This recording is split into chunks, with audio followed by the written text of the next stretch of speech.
वाले हैं stack implementation using array. तो हम स्टैक एकदम बेसिक से स्टार्ट करने वाले हैं। देखो स्टैक होता क्या है, इसकी कुछ जनरल प्रॉपर्टीज़ पहले पढ़ लेते हैं। स्टैक में होता क्या है, आप जो भी कुछ भी डालते हैं, जैसे अगर हमने इसके अंदर 10 डाला तो हम 20 डालेंगे तो इसके ऊपर आएगा। इसका क्या रहता है, फर्स्ट इन लास्ट आउट। अगर आप पॉप कराएंगे तो सबसे पहले ये होगा जिसको आपने लास्ट में डाला था।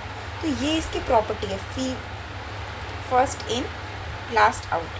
ठीक है, तो अब हम लोग को इसमें क्या क्या फीचर होते हैं, आपके पास इसमें जैसे एरे होता है। अब एरे में क्या होता है, आप इंडेक्स के साथ खेलते हो ना, कि अच्छा जैसे देखो ये एरे है, तो एरे को ट्राइवर्स करने का क्या रहता है, बस इंडेक्स रहता है। 1 2 3 4 0 है, 1 है, 2 है, 3 है।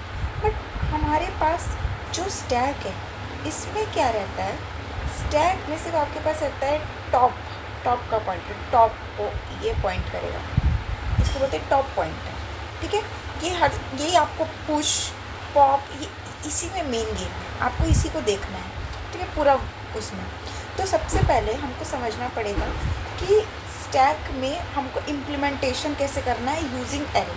ठीक है, देखो स्टैक को अगर आपको इंक्लूड करना है यहाँ पे, ठीक है, तो आप क्या यूज़ करोगे, हैशटैग इंक्लूड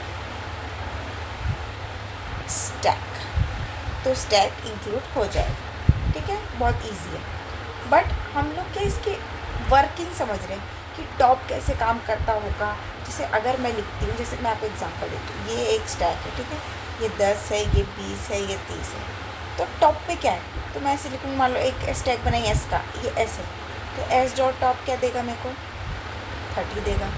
अगर मैंने इसमें एस डॉट पुश करा 50 40, तो कहाँ पे आएगा, यहाँ पे आ जाएगा 40, और क्या हो जाएगा, टॉप क्या हो जाएगा, ऊपर आ जाएगा, मतलब टॉप ऑफ 40 को पॉइंट करेगा, 30 को नहीं। तो हमने ये चीज़ समझा है कि एस डॉट टॉप क्या होता है, एस डॉट पुश क्या होता है, एस डॉट पॉप क्या होता है। पॉप मतलब जिसको भी अभी टॉप पॉइंट कर रहा है वो हट जाएगा 40, तो टॉप अपडेट होकर यहाँ आ जाएगा।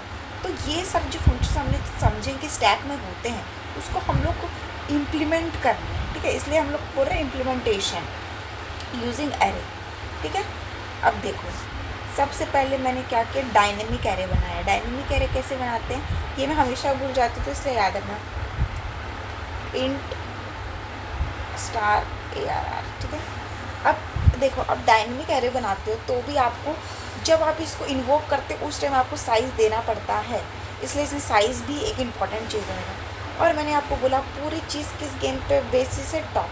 तो इसलिए हमने जो बनाई है क्लास स्टैक नाम की, उसमें हमने इसको 3 दिया है। एक हम डायनेमिक एलोकेशन कर रहे हैं एरे का, साइज़ तो आपको चाहिए होगा, और एक टॉप। अब एक चीज़ याद रखना है, C++ में अगर आप कोई भी स्पेसिफायर नहीं लिखते हो तो वो ऑटोमेटिकली प्राइवेट होता है। ठीक है, तो यहाँ पे मैंने यहाँ पे बताया है कि ये पब्लिक है, इसलिए यहाँ पे मैंने पब्लिक लिख दिया। ठीक है, अब हमने देखो, अब हमने कंस्ट्रक्टर बनाया। कंस्ट्रक्टर में देखो ये वाला, ये मैं भूल जाती हूँ, ये क्या है, न्यू इंट कौन सा वो है, और यहाँ ऐसा ब्रैकेट लगता है स्क्वायर, यहाँ पे आप अपना साइज़ लिखते हो, कैपेसिटी। यहाँ पे जो मैंने लिखा है, तो साइज़ भी कितना होगा, जो कैपेसिटी होगी। और टॉप, अभी हम कुछ नहीं, ये इसका मतलब है जैसे ही हमने ए स्टैक बनाया, अभी तो कुछ है ही नहीं, तो टॉप किसको पॉइंट करना चाहिए, -1। इसका मतलब क्या है, एम्प्टी है, इसलिए हमने ऐसे लिखा है एम्प्टी। ठीक है, तो ये हो गया, ये हो गया, आपको ये समझ में आ गया, ये समझ में आ गया। ठीक है, हमने कंस्ट्रक्टर, अब एक एक करके हम सारे फंक्शन जो है, जो कि पुश पॉप साइज़ एम्प्टी है कि नहीं, और इसको डिस्प्ले भी करेंगे कि कैसे डिस्प्ले करते हैं। ठीक है, चलो एक एक करके करते हैं। तो सबसे पहले अब आप सोचो पुश कैसे होगा। देखो, अब हमेशा मैं आपको एक जनरल चीज़ बताती हूँ कि जब भी हम इम्प्लीमेंटेशन करते हैं, तो जब भी हम वैल्यू पुट करेंगे, जो पुश है पुट है, वैल्यू को जब भी हम पुट करते हैं तो देखना पड़ता है क्या वो फुल तो नहीं हो गया है। अगर फुल हो गया है तो हम तो नहीं एंटर कर पाएंगे, और एक केस है जिसमें फुल नहीं हुआ है, तो फुल नहीं हुआ है तो हम तो इसमें एंटर कर सकते हैं। ठीक है, अब जैसे अगर हम कोई चीज़ डिलीट भी कर रहे हैं, अगर कोई खाली है, कोई एम्प्टी है, तो आप कैसे डिलीट करोगे, अगर उसमें एक भी एलिमेंट है तो आप डिलीट कर सकते हो। तो यही चीज़ है, तो हमको इसी का बेसिक पता होना चाहिए था, ठीक है। तो देखो जैसे कैसे पुश किया हमने, पुश में आपको एक वैल्यू मिलेगी तो इसलिए इंट वैल्यू है। अगर अगर अगर देखो टॉप कहाँ से स्टार्ट होगा, 0 1 2 ऐसे करके होगा। तो अगर वो साइज़ -1 के इक्वल हो गया तो ओवरफ्लो, जैसे ही हम एक्स्ट्रा नहीं डाल पाते तो उसको हम ओवरफ्लो बोलते हैं। और अगर हमको डालना है, मतलब ओवरफ्लो नहीं हुआ, अभी जगह है, तो हम क्या करेंगे, पहले टॉप को अपडेट करेंगे। देखो जैसे पहले 10 पे है, यहाँ पे टॉप है। अगर मुझे वैल्यू डालनी है तो पहले मेरे को टॉप को यहाँ लाना पड़ेगा, टॉप यहाँ आएगा और उसके बाद मैं को यहाँ पे मैंने वैल्यू डाल दी, ठीक है। इसलिए टॉप को पहले अपडेट किया, फिर टॉप में वैल्यू डाल दी, इजी पीजी, ठीक है। अब उसके बाद पॉप का फंक्शन, पॉप पे भी जैसे मैंने बताया, अगर टॉप मतलब अगर ये एम्प्टी है तो आप कहाँ से निकालोगे, तो आप सिंपल बोल दोगे ये तो अंडरफ्लो की कंडीशन। नहीं तो हम यहाँ पे क्या कर रहे हैं, आप कुछ भी कर सकते हैं।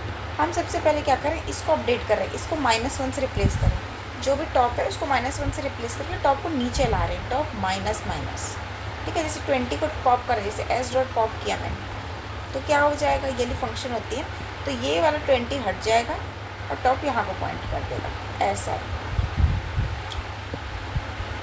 अब उसके बाद पॉप हो गया। अब एम्प्टी सिंपल से, जैसे मैंने बोला अगर -1 के इक्वल है टॉप तो एम्प्टी है, नहीं तो नहीं है। अब इसको डिस्प्ले कैसे करेंगे, क्योंकि हम एरे का यूज़ कर रहे हैं, देखो इम्प्लीमेंटेशन में हम एरे का यूज़ कर रहे हैं, तो इसलिए हम एरे को डिस्प्ले कर देंगे। देखो अगर तो टॉप -1 है तो एम्प्टी है, तो आप तो कुछ रिटर्न ही नहीं करोगे, आप तो कुछ डिस्प्ले ही नहीं करोगे। और अगर ये एम्प्टी नहीं है तो 0 से लेकर टॉप तक हमको जितने भी, जैसे 10 है 20 है, ऐसे यहाँ पे टॉप पॉइंट कर रहा होगा, तो पहले ये आ जाएगा फिर ये आ जाएगा, ठीक है। ये सब दिखाने का तरीका है, असली में तो आप जानते हो कि कैसे वर्क करता है स्टैक, है ना। ये बस डिस्प्ले करने का तरीका है। अगर आपको स्टैक की तरह की, जैसे देखो, जैसे मान लो ये स्टैक है, समझने के लिए मैंने 10 डाला, 20 डाला, 30 डाला, स्टैक के हिसाब से पहले 30 आएगा, 20 आएगा, 10 आएगा, है ना। आप इन जनरल इससे काम करोगे तो आप कैसे करोगे, अरे पहले ऊपर को चलता है 30 20 और 10, पर यहाँ पे देखो I0 ये है, I1 ये है और I2 ये, मतलब टॉप तक ये, तो ये 10 20 और 30 दिखाएगा। ये बस एलिमेंट प्रिंट कर रहा है। पर अगर आपको इसी तरीके से चाहिए, इसी तरीके से, तो आप इसको रिवर्स में प्रिंट करा दो, जस्ट रिवर्स में प्रिंट कराओगे तो ऐसा आ जाएगा। तो ये बस इजी था, ये बस एलिमेंट दिखा रहा है और कुछ नहीं है। देखो अब उसके बाद इंट मेन में आए, आपने स्टैक का साइज़ डिफाइन कर दिया, पुश किया, तो देखो ऐसे हो जाएगा। जैसे मैंने पुश किया, सबसे पहले 10 पुश किया, फिर 20 पुश किया, फिर 30 पुश किया, डिस्प्ले करूँगी। जैसे अगर मैंने सीक्वेंस साइज़ का 10 20 30 आएगा, 10 20 30 आएगा, ठीक है, क्योंकि हमने सामने से किया था। और उसके बाद पॉप करोगे तो क्या पॉप होगा, 30 पॉप हो जाएगा। फिर डिस्प्ले करोगे तो 10 और 20 बचेगा। क्या ये एम्प्टी है, नहीं, ये एम्प्टी नहीं है, तो आंसर क्या आ जाएगा, फॉल्स आ जाएगा। तो बहुत ज़्यादा ईजी था, इसके एरे का मैंने यूज़ करके इम्प्लीमेंट किया। तो आप कुछ पॉइंटर्स याद रख लेना, and this is very easy to do. आपको इसके नोट्स मिल जाएंगे ताकि आप फटाफट से रिवाइज कर लो।